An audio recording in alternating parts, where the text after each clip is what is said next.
Olá, bem-vindo! Interessado em conhecer a história original da Pequena Sereia?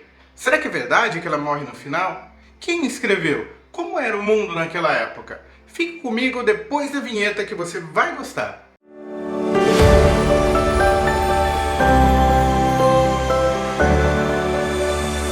O conto da Pequena Sereia foi criado por um autor dinamarquês chamado Hans Christian Andersen, que tem um filme que conta a sua vida, feito em 1952. Podendo lembrar que esse filme não é bem uma biografia factual, ou seja, ele é uma biografia fantasiosa, com muitos elementos que extrapolam a vida original do autor, mas tem bastante coisa interessante a respeito dele. Quem quiser conhecer mais um pouco do autor e gostar de filmes antigos, pode procurar esse filme na internet. De repente pode acabar encontrando. O nome do filme é Hans Christian Andersen.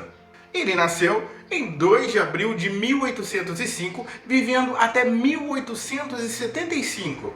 Ele foi um grande criador de peças teatrais em seu século, criador de muitas obras e muito conhecido mundialmente, a ponto de Walt Disney se interessar por um de seus contos mais famosos e criar então uma adaptação, repito, uma adaptação. Seja na animação ou no filme atual, não segue a história original do autor. Eu vou então contar para vocês como é a história original, os principais pontos dessa história. Mas vale lembrar que para entender como o conto foi feito e o porquê de algumas coisas, a mentalidade da época era completamente diferente. Estávamos no século XIX e o mundo fervilhava de novas ideias. O mundo passava por uma grande transformação. As transformações estavam começando a aproximar a Idade Média do mundo que hoje temos. Ou seja, ele estava se tornando aquilo que hoje nós conhecemos, graças às grandes revoluções, como por exemplo, a Revolução Industrial, os movimentos de naturalismo, os movimentos do romantismo e tudo mais que estava acontecendo na sociedade. A humanidade estava evoluindo, estava dando passos largos para o que conhecemos hoje, como por exemplo, o capitalismo e o comunismo. Mas por quê? O que estava acontecendo? No século XIX, aconteceram as guerras napoleônicas, onde, por exemplo, a família portuguesa veio aqui ao Brasil. Ainda nesse século, o Brasil brigou com a Argentina, disputando, por exemplo, o território do Uruguai, que hoje é um país independente, numa guerra conhecida como a Guerra da Cisplatina. No século XIX, estava fervilhando as ideias anti-escravagistas, a ponto, por exemplo, de Abraham Lincoln ser assassinado. E em 1889, a princesa Isabel assinara a Lei Áurea. No mesmo século que nasceu a Pequena Sereia, Beethoven compunha as suas músicas. Karl Marx assinava o Manifesto Comunista. Darwin trouxe a teoria das espécies, fazendo com que a ciência confrontasse muito com a religião. Nietzsche, principalmente na filosofia, questionava a existência de Deus. Freud veio então com ideias revolucionárias com relação à psicanálise. Sim, o século XIX era um século que fervilhava de novas ideias. Havia muitas transformações, havia muitos questionamentos. Entre as invenções surgiram a fotografia e posteriormente o cinema através dos irmãos Lumière, a geladeira, a locomotiva e o automóvel, fazendo também uma revolução não só na indústria, com a Revolução Industrial, mas também nos meios de transporte. O mundo estava criando a nova cara, o mundo estava se revolucionando realmente. E então é nesse mundo que surge a história original de A Pequena Sereia. Na história original, ela é a menor de 5 irmãs. E a cada ano era permitido que uma delas fosse até a superfície para saber como era o além-mar, como era acima da superfície. Somente quando completasse 15 anos, cada uma delas, no dia de seu aniversário, poderia subir e dar uma olhada e dar uma espiada. Cada uma sobe em momentos diferentes. Como assim? Por exemplo, uma sobe no inverno e vê gelo, vê neve, vê tudo branco. Outra sobe no momento da noite e se maravilha com as estrelas, com o brilho do luar. Outra sobe num momento em que vê o pôr de sol, tudo alaranjado, e conforme cada uma nesses anos fosse subindo, contava às outras o que via e todas se sentiam maravilhadas. E ela então esperava o momento de subir. Cada vez mais ansiosa por esse momento, ela sonhava com isso e questionava a respeito de muitas coisas. Entre os seus questionamentos, ela descobre principalmente um fato muito importante na história. As sereias, elas vivem muito mais que os seres humanos, 300 anos para mais. E os seres humanos vivem em torno de 80, 100 anos, só que os seres humanos, após a morte, têm uma alma eterna e vão para um paraíso. As sereias não possuem alma. O principal motivo e sonho então começa a se formar no coração dela. Ela queria uma alma, ela queria a eternidade. E então ela descobre que se ela um dia conhecesse um ser humano, que se apaixonasse por ela, gostasse dela e se casasse, colocando uma aliança em seu dedo, a alma dele iria para ela e os dois compartilhariam então uma alma eterna. É uma figura cristã do casamento, onde os dois se tornam apenas uma só alma, uma só pessoa. Então ela conseguiria conhecer a eternidade e ir para esse paraíso. E ela então começou a sonhar ser eterna, ter uma alma eterna, como um ser humano.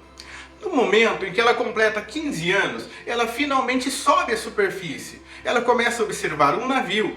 Ela se encanta por um jovem. O navio sofre um acidente. Esse jovem é um príncipe. Ela acaba salvando esse príncipe e deixando ele numa praia. Só que o príncipe não a vê. Ela se esconde. A primeira pessoa que o príncipe a vê era uma outra garota que saiu de um convento para ajudá-lo. Sim, ele não a vê. A primeira pessoa que ele a vê é outra garota. Então ela retorna ao seu mundo submarino com o desejo de voltar à superfície e quem sabe reencontrá-lo, conquistando seu amor e assim uma alma eterna. Para isso, ela sabia que ia precisar ter pernas. Ela não poderia se apresentar como uma sereia. Ela vai até a bruxa do mar e então a bruxa do mar lhe propõe algo muito horrível.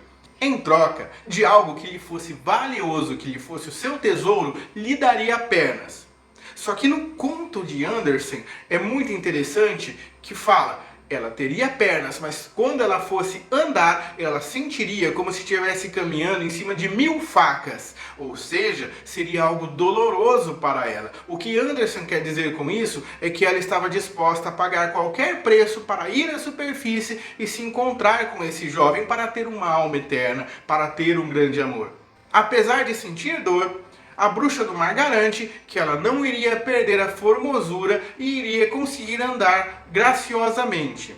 Outra coisa é que a bruxa do mar sabe que o maior tesouro dela é cantar bem e é a sua voz. Em troca, ela corta a língua. E isso mesmo, ela corta a língua e a deixa completamente muda, até o final de nossa história. Então, a bruxa do mar faz uma poção e deixa ela beber. Sim, ela consegue as pernas e, como a bruxa lhe havia dito, quando ela anda, ela sente estocadas de faca. E ela consegue suportar toda essa dor para realizar um sonho. Hans Christian Andersen faz a gente questionar até onde iríamos para conseguir realizar um sonho, e se realmente valeria a pena. Mas e se algo desse errado? É então que o conto continua. Quando o príncipe a encontra, ele não se apaixona por ela, ele a vê como uma grande irmã, porque ele está apaixonado pela moça que ele viu quando abriu os olhos depois que sofreu o acidente, aquela moça do convento. Aí o tempo vai passando e a gente pensa, olha, ela está no convento, legal, a nossa sereia tem chance. Até um dia que o seu pai, o rei, pega e diz para ele ir num outro reino conhecer a sua futura esposa. E a contragosto, já que ele era apaixonado por aquela garota do convento, ele vai até esse reino. Uma coisa muito importante que é dita lá atrás pela bruxa do mar é que se ela não se casasse e ele se casasse com outra pessoa, assim que amanhecesse o dia, ela se tornaria espuma do mar, ou seja, morreria. Então, ela vai com ele nessa viagem, torcendo para que ele não se apaixone por ela e para que ele retorne de repente com ela e ela ainda tenha chance.